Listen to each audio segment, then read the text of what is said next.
দেখিব আপোনালোকে পানী দেখিলেই এনেকুৱা ক্ষেত্ৰতো এনেকুৱা জেগাতো বহুতে এতিয়াও ৰানিং কৰি আছে। ফিল্ডৰ কণ্ডিশ্যন এইটো অৱস্থা হৈছে, কেনেকৈ ৰানিং কৰিম ইয়াত, কিন্তু উপায় নাই, কৰিবলগীয়া হৈছে। তো হেল্ল' নমস্কাৰ, কমৰুচুদুম কোনোবাই লগতে কাৰ্ডুম। তো ফিল্ডলৈ আহিলোগৈ। তো দেখিবই কেনেকুৱা কণ্ডিশ্যন আছে, বোকা আৰু বাৰিষাৰ কাৰণে এইটো হৈছে বিশেষকৈ। আৰু লগতে এইটো MSC আণ্ডাৰত ফিল্ডখন বনাব লাগিছিলে, প্ৰায় 9 লাখ টকামান লাগিছিলে, কিন্তু আজিলৈকে কাম হোৱা নাই, এনেকৈয়ে বনি আছে। আৰু এটা আপোনালোকক খবৰ দিব আহিছোঁ, বিশেষকৈ ইণ্টাৰভিউ বিষয়ে বহুতেও সুধিও আছিলে। আৰু এতিয়া বৰ্তমান মই ৰানিং কৰি আহিছোঁ, কিন্তু ৰানিং মই কৰিব পাৰিম নে নোৱাৰিম মই ক'ব নোৱাৰিছোঁ, কাৰণ ফিল্ডখনৰ কণ্ডিশ্যন বহুত বেয়া আৰু ৰাস্তাত কৰিবৰ কাৰণে অসুবিধা। আজি মানে বৃহস্পতি হয় আৰু আমাৰ ইয়াত মানে বজাৰ বহে, সেইটো কাৰণে গাড়ী বেছি অহা যোৱা কৰে, সেইটো কাৰণে ৰানিং কৰিলে বহুত অসুবিধা হয়। এই মানে দেওবাৰ লগতে শুকুৰবাৰ তাৰপিছতে বৃহস্পতি, এই 3 দিনত মানে বহুত অসুবিধা হয় আমাৰ ৰাস্তাত ৰানিং কৰিবৰ কাৰণে, গাড়ী বেছি অহা যোৱা কৰে। তাৰপিছতে আপোনালোকৰ এটা মই ক্লিপ পাইছোঁ, হয়তো যোৱাকালি ভিডিঅ' হয় এইটো। তাত কোৱা অনুসৰি আপোনালোকৰ ইণ্টাৰভিউৰ বিষয়ে বহুখিনি কেণ্ডিডেটে সুধিছে। CM ছাৰে বৰ্তমান গোটেই অসমখন বাৰিষাৰ কাৰণে ঘূৰি আছেতো, এনেকুৱা তাৰ বিষয়ে সুধিছিলে। তাকেই বিষয়ে মই কৈ দিম যেন তেওঁ কি ক'লে ইণ্টাৰভিউৰ বিষয়ে আপোনালোকক আজি এই ভিডিঅ'তে ক'ব চেষ্টা কৰিম। সম্পূৰ্ণকৈ চাব, সম্পূৰ্ণকৈ চোৱাৰ আগতে আপোনালোকে কমেণ্টটো কৰি দিয়া, হয়তো বুজি নাপায়, সেইটো কাৰণে কিছুমানে বেয়াও কৈ দিয়ে। মই বুজি পাইছোঁ আপোনালোকৰ কষ্ট হৈছে, সকলোৰে কষ্ট হ'ব, মোৰো কষ্ট হয়, মোৰো খং উঠি যায়, কিমান এনেকুৱা ভিডিঅ' চাম, এডমিট কাৰ্ড এনেকুৱা লাগি যায় মোৰো কেণ্ডিডেট। মই আপোনালোকৰ দুখকেইটা বুজি পাইছোঁ। তো প্ৰথমে ফিল্ডখন দেখুৱাই দিছোঁ, আমাৰ ফিল্ডৰ বৰ্তমান কণ্ডিশ্যনটো কেনেকুৱা আছে। এখন ফিল্ড দেখিব আমাৰ এইটো কণ্ডিশ্যন। হ'লেও কিছুমান ৰাতিপুৱা দেখিছিলোঁ কিছুমানে ৰানিং কৰি আছিলে ইয়াত, মানে আচৰিত। এইটো বোকা পানী, লগতে কি হৈছে এইটো মানে এই মাটি লগাইছিলে এনেকৈ, কিন্তু আপোনালোকে হয়তো মোৰ ভিডিঅ' আজিৰ পৰা প্ৰায় 1 মাহ আগতেই ভিডিঅ' চাইছিলে, ইয়াত কাম চলিছে বুলি মই এটা ভিডিঅ' দেখিছিলোঁ, কিন্তু বৰ্তমানলৈকে এনেকৈ আছে। এইটো MSC আণ্ডাৰত কাম চলিছে, তেওঁলোকে কি কৰিছে কি কৰা নাই নাজানো, আৰু ক'লেও বেয়া পায় যেন মই ভিডিঅ' বনাওঁ বুলি এনেকুৱা এইবিলাকৰ ক্ষেত্ৰত, কিন্তু ভিডিঅ' বনাম মই যদি তেওঁলোকে ভাল কাম নকৰে। বৰ্তমান দেখিব ইয়াতে পানী আছে, মানে বাৰিষাৰ পানী, এইটো বৰষুণো নহয়। দেখিব আপোনালোকে পানী দেখিলেই এনেকুৱা ক্ষেত্ৰতো এনেকুৱা জেগাতো বহুতে এতিয়াও ৰানিং কৰি আছে। এতিয়া এই ষ্টুডেণ্ট ইণ্টাৰভিউ কেতিয়াও হ'ব পাৰে।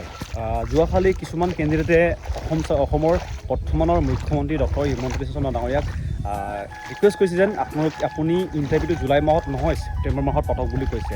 আৰু ইয়াৰ ওপৰতে কিছুমানে ভিডিঅ' বনাইছে যেন ছেপ্টেম্বৰ মাহত ইণ্টাৰভিউ হ'ব বুলি। কেণ্ডিডেটসকলে ৰিকুৱেষ্ট কৰিছে, CM ছাৰে বৰ্তমানলৈকে কোৱা নাই যে ছেপ্টেম্বৰ মাহত হ'ব বুলি কোৱা নাই, আৰু বৰ্তমান কেতিয়া হ'ব এইটো ফিক্স হোৱা নাই, কিন্তু তেওঁ কোৱা অনুসৰি আপোনালোকৰ জুলাই মাহৰ 2nd সপ্তাহত POP আছেতো কিবাসকলৰ, যোনটো FF সকলে এইটো কনফাৰ্ম নহয়, এইটো হয়তো তেওঁলোকে ডেট চেঞ্জ কৰিব পাৰে। তেতিয়া CM ছাৰে আহিব, হয়তো তেওঁ ঘোষণা কৰিব পাৰে যেন ইণ্টাৰভিউ আচলতে হ'ব কেতিয়া। যিমান দূৰ গম পাইছোঁ আগষ্ট ছেপ্টেম্বৰতে হ'ব পাৰে, কাৰণ জুলাই মাহটো পিছুৱাই দিলেই, কাৰণ আৰু জুলাই মাহত নহ'লে ভালেই হ'ল। অসমৰ বৰ্তমান বহুখিনি ফিল্ড বেয়া, বহুখিনি ৰাস্তা পদূলি, খাবলৈ কিবা নাই, জেগা নাই, কি ইণ্টাৰভিউ হ'বনো। এইটো কাৰণে হয়তো ভালেই হৈছে, মোৰ কাৰণে ভালে হৈছে, সকলো কাৰণে ভালেই হৈছে। আৰু আপোনালোকক এটাই ক'ম যেন বাৰিষা হৈছে বুলি ফিল্ড বেয়া বুলি ৰানিং নকৰাকৈ নাথাকিব, কাৰণ এনেকুৱা হয় আমাৰ ৰানিংটো সদায় ছেম নাথাকে। যদি আপুনি ৰানিং কৰি আছিলে, আপোনাৰ টাইমিংটো ভালেই আছিলে, যদি আপুনি ৰানিং কৰা এৰি দিছে, আকৌ ৰানিঙৰ টাইমিংটো গুৱাই আনিবৰ কাৰণে বহুত অসুবিধা হয়, এইটো আপোনালোকে হয়তো ভালকৈ গম পাব। লগতে অকল ৰানিং কৰি নাথাকিব, ডায়েটটো মিলাব চেষ্টা কৰক, কাৰণ আমাৰ বডিটো মানে কিবা নিচিনা মেচিনৰ নিচিনা হয়। যদি টাইম টু টাইম আপুনি মবিল যেনেকৈ মেচিনত দিয়া হয় নাই, তেনেকৈ নিদিলে আমাৰ বডিটো বহি যায়। গম পাইছোঁ বহুত কষ্ট হৈছে, মই নিজে অনুভৱ কৰি পাৰিছোঁ। আমি নিজেই বাৰিষা এলেকাৰ পৰা আহোঁ, আমাৰ ঘৰৰ পৰা নদীটো বহুত ওচৰ আছে, সেইটো কাৰণে পানী বহি গৈছে, আমাৰ ঘৰো ডুবি আছে, কিন্তু হ'লেও আমি ৰাস্তাত মানে নাও এখন লৈ পিনি অকলে আহি যাওঁ, তাৰপিছতে ৰাস্তাত ৰানিং কৰি আছোঁ। ফিল্ড বেয়া গম পাইছোঁ, আপোনালোকে দেখিছেই, আমাৰ ফিল্ডটো ভাল হৈ থকা নাই, আমি কষ্ট কৰিছোঁ। এটা সপোন আছে নহয়, সপোন আপোনালোকে হয়তো সকলোৱে দেখি আছে, অসম পুলিচ হোৱাৰ ময়ো দেখি আছোঁ, আমি সকলোৱে দেখি আছোঁ। বৰ্তমান যিমান দূৰ গম পাইছোঁ ছেপ্টেম্বৰ নহ'লে আগষ্টত তাতে ইণ্টাৰভিউ হ'ব পাৰে। লগতে এইটো খাটাং যেন ইণ্টাৰভিউ এই বছৰেই হ'ব, আপোনালোকে মানিব লাগিব। লগতে যিমানখিনি মোক কৈ থাকে যেন দাদা কি কৰোঁ কি নকৰোঁ, কেতিয়াবা কনফিউজ লাগে। তো চোৱা বন্ধু বান্ধৱীসকল, এই 3 বছৰ মাত্ৰ কষ্ট কৰা, হয়তো আমাৰ জীৱন সলনি হৈ যাব পাৰে। ফিল্ডৰ কণ্ডিশ্যন এইটো অৱস্থা হৈছে, কেনেকৈ ৰানিং কৰিম ইয়াত, কিন্তু উপায় নাই, কৰিবলগীয়া হৈছে। এইটো দেখিব, এতিয়া মই ৰানিং নকৰোঁ, ভাবিছিলোঁ ৰানিং কৰিম বুলি, কিন্তু ৰানিং নহ'ব। এই ফিল্ডখন ৰানিং কৰি পেলাই মই ইঞ্জুৰি হ'ব বিচৰা নাই।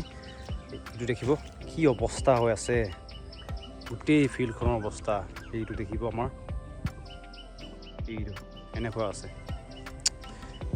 ভগৱানে আমাক কষ্ট দিছে কিন্তু কষ্ট আমাক ভালৰ কাৰণে দিছে বৰ্তমান হয়তো সকলোৰে বেয়া দিন চলি আছে সেইটো খাটাং কাৰো ঘৰত খাবলগীয়া নাই কিবা নাই কিন্তু ষ্ট্ৰং হ'ব আপোনালোকে হ'ব আজিকালি আপোনালোকে গম পাব যেন যদি আপোনাৰ ওচৰত পইচা নাথাকিলে না আপুনি যদি দুখীয়া হোৱা নাই কেনেকুৱা মানুহে ট্ৰিট কৰে আপোনালোকে দেখিব মই নিজেই ফিল কৰিছোঁ মই বৰ্তমান মোৰ নিজৰ বেয়া দিনসমূহ কৈছোঁ মই ধন্যবাদ এই বেয়া দিনসমূহে মোক চিনাকি কৰা দিছে যেন আচলতে মোৰ বন্ধু কোন মোৰ লগৰ কোন এতিয়া মোৰ লগৰো বহুখিনি চাকৰি পোৱা আছে এতিয়ালৈকে এটা ফোন কৰা নাই যেন তই কি কৰি আছ চলিব পাৰিছনে নাই এইটো কাৰণে ইমান লগৰ চগৰ কাৰণে ভাবি নাথাকিব মই আপোনালোকে হয়তো মোক প্ৰায়ভাগ ভিডিঅ'ত দেখে যে মই অকলে ৰানিং কৰি থাকোঁ অকলে ৰানিং কৰি থকাৰ কাৰণটো এটাই যেন মোৰ চিনাকি বহুত আছে লগৰ বুলি এতিয়া বৰ্তমান ক'বলগীয়া কোনো নাই আপোনাৰ বৰ্তমান ফিল্ডলৈ লগৰটো অহা নাই বুলি আপুনি ফিল্ডলৈ নহাকৈ নাথাকিব তেওঁ অহা নাই তেওঁৰ কথা আপুনি আহিছে নাই লগতে টাইমিং কথা সুধি থাকে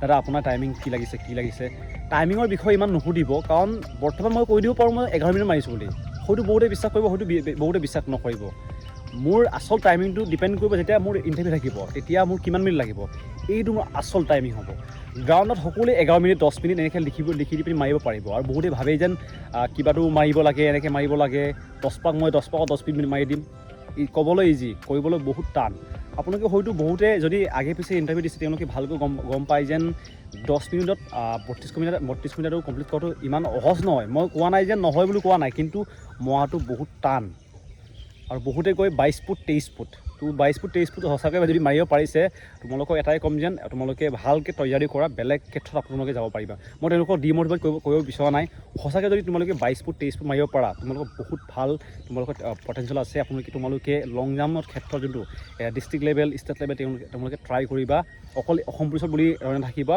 আপোনালোকে স্পৰ্ট কেটেগৰীৰ পৰাও বেলেগ কিবালৈ চাকৰি আপোনালোকে পাব পাৰে বিশেষকৈ ইণ্ডিয়ান আৰ্মি লগতে আছাম ৰাইফল তাত ভেকেঞ্চি ওলাই থাকে যদি আপোনালোকে সঁচাকৈ 22 ফুট 23 ফুট লং জাম্প মাৰিব পাৰা তোমালোকে ডিষ্ট্ৰিক্ট লেভেল ষ্টেট লেভেল তাত ট্ৰাই কৰা তোমালোকৰ চাকৰি পোৱাত বহুত সহজ হ'ব অকল অসম পুলিচ বুলি নাথাকিবা মই তোমালোকক ডিমোটিভেট কৰিব খোজা নাই কিছুমানে কৈ আছে যোনে 21 ফুট মাৰিছে তেওঁলোকে অলিম্পিকলৈ যোৱা এইটো ক'ব নালাগে যাৰ দম আছে ই মাৰিব এইটো কাৰণে যদি সঁচাকৈ তোমালোকৰ 21 ফুট 22 ফুট মাৰিব পাৰা তোমালোকে district level state level try কৰা যদি ভাল তোমালোকে কোচিং পালে তোমালোকে হয়তো বেলেগ ক্ষেত্ৰতো যাব পাৰিবা তো আজি ভিডিঅ'টো এতিয়া সামৰিছোঁ বিশেষ ক'বলগীয়া নাছিলে গ্ৰাউণ্ডখন মই দেখুৱাই দিলোঁ ইণ্টাৰভিউৰ কথা ওলাইছে ছেপ্টেম্বৰ বুলি কৈছে সঁচাকৈ হ'ব নে মিছাকৈ হ'ব এইটো আমি পিছতে গম পাম মই কোনো তাৰিখ দিব অহা নাই আৰু মই কোনো তাৰিখ দিব নোৱাৰোঁ কোনো ইউটিউবাৰসকলে দিব নোৱাৰে মই এজন কেণ্ডিডেট আপোনালোকে এটা কেণ্ডিডেট যেতিয়াই মই গম পাম অফিচিয়েল ডেট তেতিয়া আপোনালোকক মই নিশ্চয় জনাই দিম